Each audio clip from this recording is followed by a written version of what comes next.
today? Oh, I'm fantastic. So excited to have you here. So excited to see you.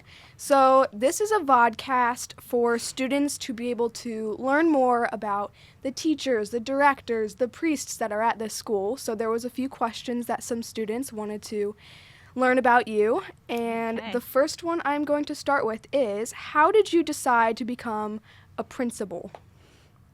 I think it helped me decide from the way I grew up. I grew up with 3 aunts that were nuns. All of them were teachers. I have a cousin who's a priest. I had an uncle who's a deacon. So I was always encouraged. My grandma was a teacher. So it kind of just fell into the pattern there. The fact that I was at a Catholic school, it was a given. You know, I never even looked at public schools. So I think it was predetermined. And I was always active. I love doing things. I don't like sitting still. Even now, I have a hard time sitting still. So I was a physical educator. Then I got my master's degree in administration. And then I got another master's degree as a principal prep administration. And here I am. Wow. So you mentioned that some of your family members were nuns and priests. So how has the faith, like having family members that are really close to their faith, how has the faith affected you throughout your life? You know, my mom and dad, everybody's moms and dads are wonderful. And I feel the same way about mine. My parents were such excellent role models. We never thought of being disrespectful because it wasn't accepted. Mm-hmm. So from the time we were young, faith filled every part of our lives. For Christmas, we got a family, and my parents took us shopping, and we got to choose gifts for the family.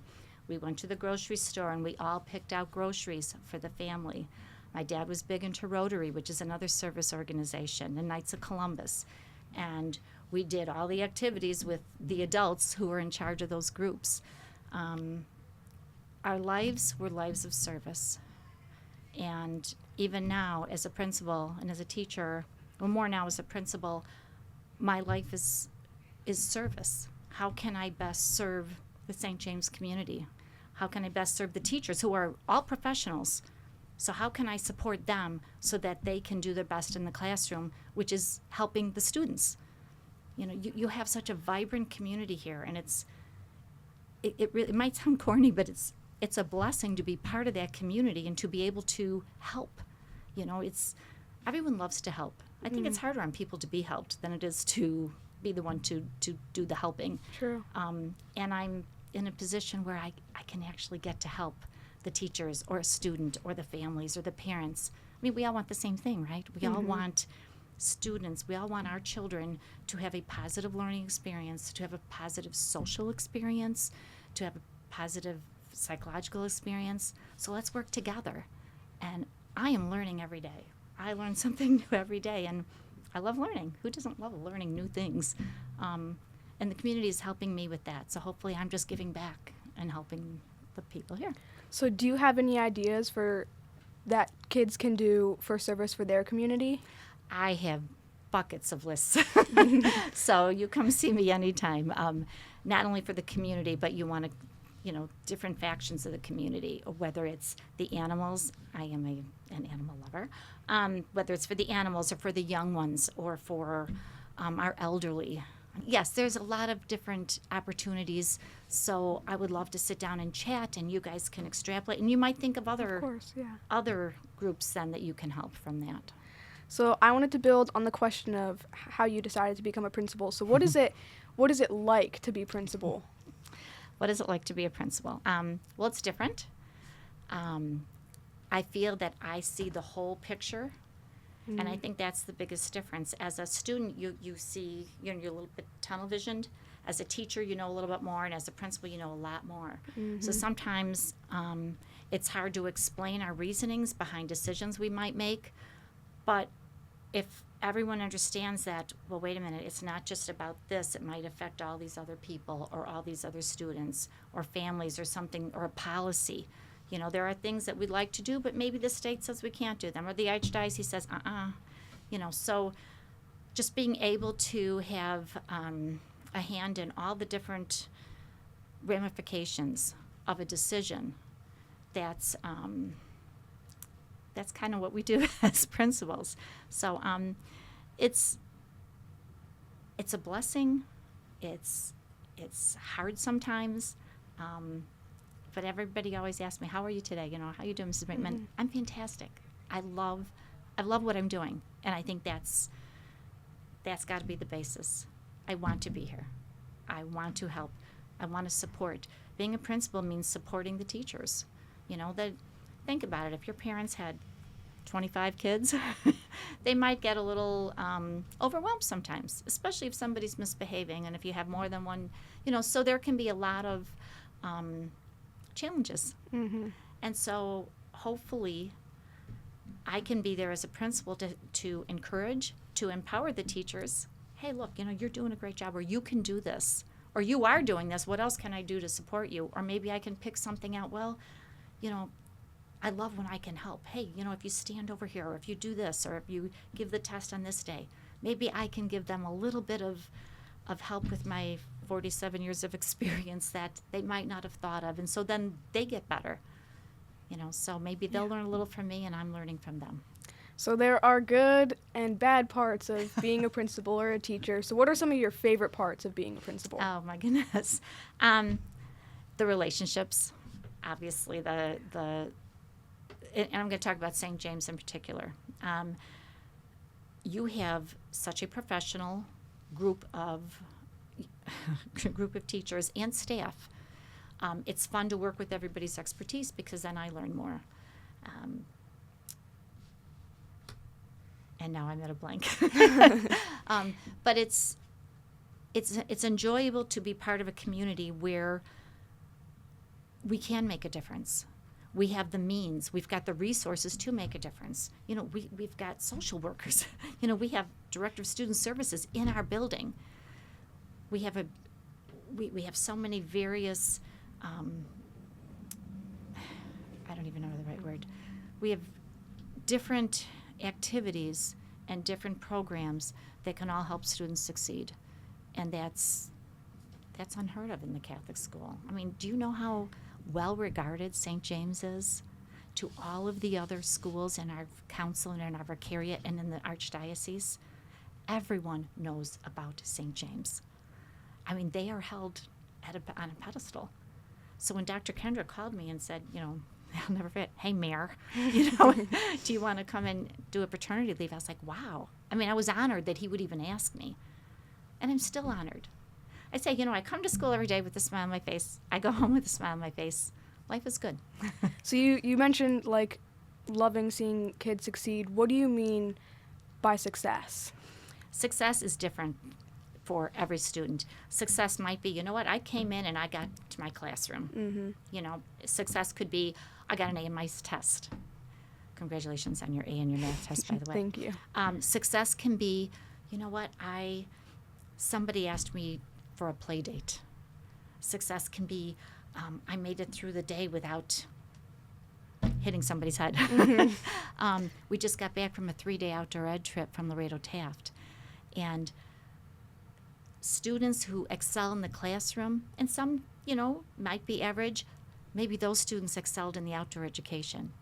Finding a niche where every student feels worthy, feels good about themselves, that's success. Okay. So what is your goal for this year, being at St. James School? My goal for this year.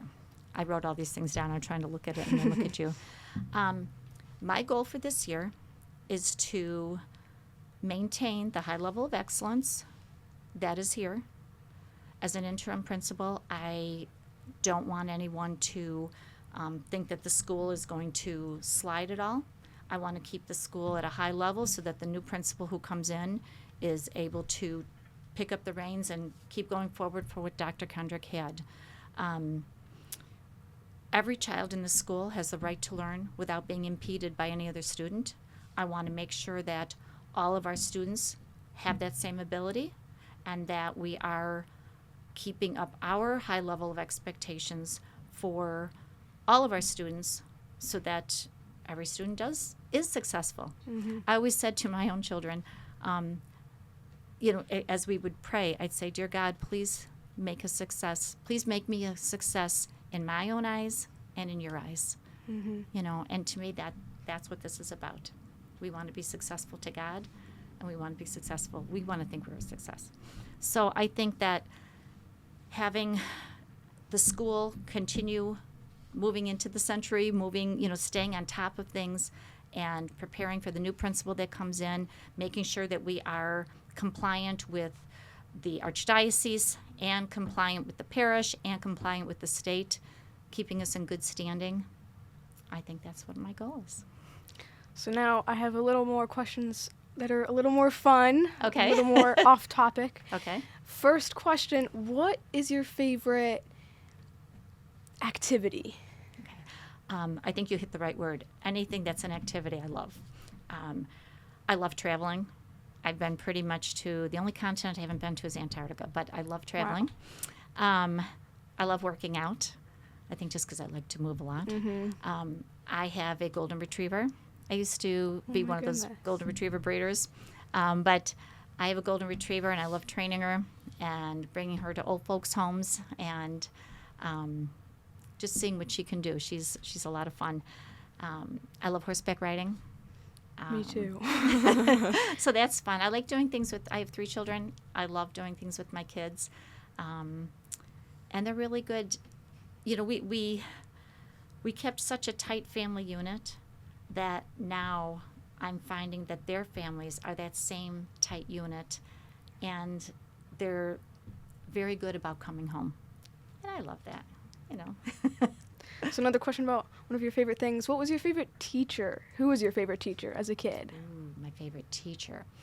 I think it would be easier to say one of my favorite students. But my favorite teacher, I would have to say, that's a tough question. I loved my physical educator and my coach. She was a classy lady. She was very faith-based. She was always leading service projects. She was a coach, so she expected a lot of us. She taught us to expect a lot of ourselves. She taught me what hard work was, really hard work, and the benefits from it. She also taught me, they say that sports is a mini model of life. She also taught me to respect other people's talents.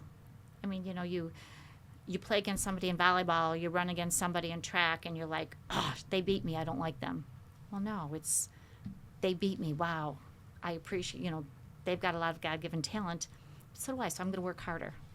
So she taught me a lot about life. Mrs. Ruffalo, God bless her. So just to wrap things up, last question. Okay. What advice do you have that you want to share for students that are watching this Vodcast? All right, students. Expect a lot of yourselves. Don't follow the crowd when they're being nasty. Be the reason somebody smiles. I know that that's an old saying, but be the reason somebody smiles. Be the reason you're going to make somebody's day. If somebody's books all fall and everybody's laughing, go and help them pick up their books, because that action is going to get the best reaction from people. You don't have to continue to make fun of somebody. You can go and you can help them get out of it. Number one, they will appreciate it. And number two, you're going to be setting an example. You are young Catholic Christian adults.